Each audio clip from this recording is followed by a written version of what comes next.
I mean, it's probably the greatest rivalry in rodeo history. I know it is. I mean, the whole story, I hope more of our stuff comes out from what we've started, his and I, because it's the damnedest thing you ever heard of. You honestly, our 10 years or 12 years, whatever it was, our run of dominance, him or me winning it, him or, vice versa.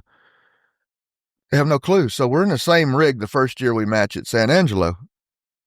From that phone call, things changed. We're still in the same rig. When you got called to match, when they asked you? So I know, oh shit. That's why I didn't wear a short sleeve shirt, because you see goosebumps and stuff that I get on my arms still. Like, if you bring up his name, I'm ready, man. I'm freaking ready. Let's go. Like everything changed from that phone call, the very first one, until we were done matching at Angelo. Like, when I get that call, we might have been buddy, like tight, but we still were, but things were separating. He's starting to play the little mind games with me, and I'm starting to play the mind game with, like, I'm reading him. What do I need to work my ass off on soon as he drops me off at his house to get my rig and go home to my dad? What do I need to do between now and San Angelo? And not only that, not a conversation won, and we're in the same rig all year long. Not a phone call, not a conversation won, other than entered NFR. Get to the match open. Not a handshake, not a nothing. This is funny shit watching match open today. Like, a lot different. Hey, I'm talking about, this is boxing. Maybe no sex for a few weeks, like serious shit. Like the things they say, like their wives can't go with them. They're going boxing. Right. I'm going to San Angelo, man. Honey, get in the stands. Don't be down here. Fred's picking his calves. You think we're picking our calves? 2 foot, 10 foot, joking around like they do now? Back your ass up over there and don't come 1 foot closer to our conversation. And don't your ass come over here to my conversation. Nothing. Not a word. Pick the calves. Just like, what's he going to pick? I know what horse he's got. He's going to pick the strongest ones. Well, his horsepower's not as strong today. He's going to pick a little lighter, middle of the road type calf.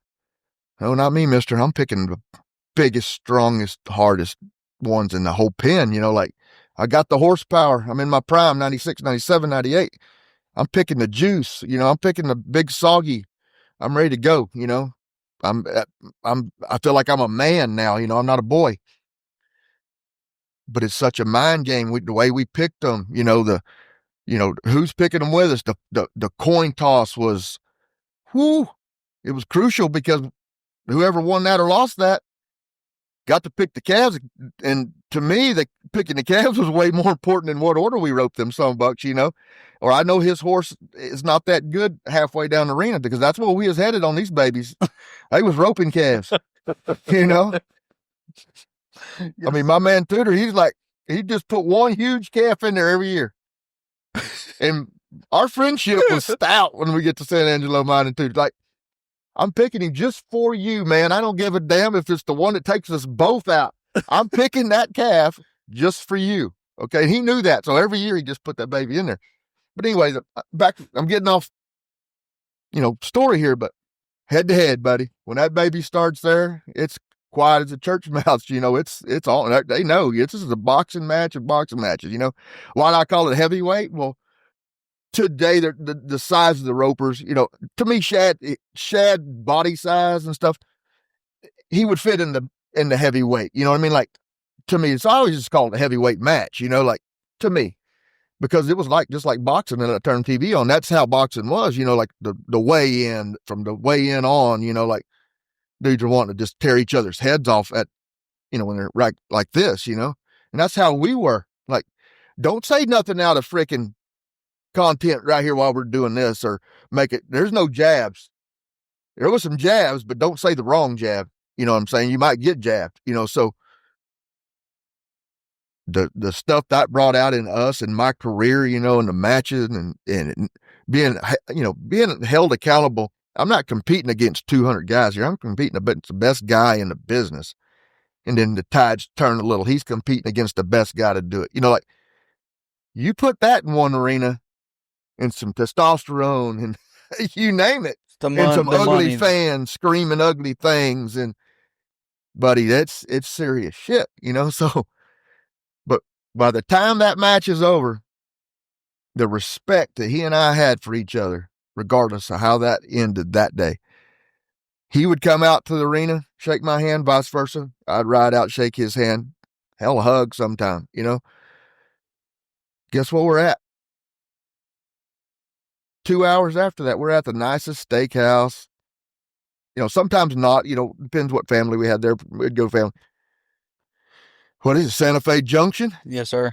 Santa Fe Junction, baby. Back together. Maybe went there in the same rig. Somebody messed with me. Sorry, man. Pow. Open hand slapped your ass. Like 2 hours after this. And we ain't spoken month and a half. What kind of story is that? I mean, being able to turn that off and back on, I mean, it's just unreal. That's the crazy part about our sport. We always talk about. We've talked match opens with Mr. Roy. We've talked about it we've talked about it 50 times already. Or we've done 23 episodes. We probably talked about it 15 of the 23. The way you described that right there gave me goosebumps, man. That's the best true depiction of what everyone wants match open to be. There's three things that still give me goosebumps. Talking about that, talking about God, and talking about my world championship run in there and some things. And now, it's four things in my coaching now is the only thing is still, like 2 days ago, I had some really good friends that their kids were, and we bring up the right stuff. I'm like, you think I'm freaking passionate about teaching your daughter? Do you think I am? She's like, I shave my arms. I hate hair on my arms like I do, but I have just a little bit on there right now. And she's like, she wanted to bring up shaving my arm. I said, no, do you not see what's going on right there? That's not the point. I said, there's some peach fuzz right there and a lot of goosebumps from the back of my neck to my knuckles there. I'm not right now. Like, do you understand? Do you think I'm passionate about that loop I'm teaching your daughter? Do you think I'm game on when I cross this deal right here? When you cross into those two double gates there. Sharp. That's where I was already good at that kind of stuff. That's where I became great at it. Watching that dude be at the best of his game, but also be at the best of his game. He was the best at washing his truck. He was the best stall cleaner I've seen some great Mexicans in my lifetime with my family background, having, you know, running big ranch and, quarter horse operation. I've seen some dudes that can clean a freaking stall, man. They can't clean a stall like Fred Whitfield can clean a stall. And he cleaned that baby 5-6 times a day. So that's where you want to talk about my stall cleaning now? That's where it came from. Watching my Mexican guys all my life and then watching Fred Whitfield clean the stall. I'm out here at midnight, man. I'm a firm believer. If that freaking horse can read my loop, you think he can read that I'm cleaning his stall where he don't have to lay in his own crap? Yep. I'm a firm believer. I think that's what Fred thought too. I never asked him, I just know that that's the way he went about it. His horse wasn't ever laying or standing in pee or crap ever. Wow. And, hard as we were on our horses, we weren't that hard on them. We just held them accountable. If I'm going to give 110%, Bubba, you better be at 100, but we loved our horses more than anything in the world. That was our lifeline, but like you're saying, I already had that in me. I knew how he was going to be.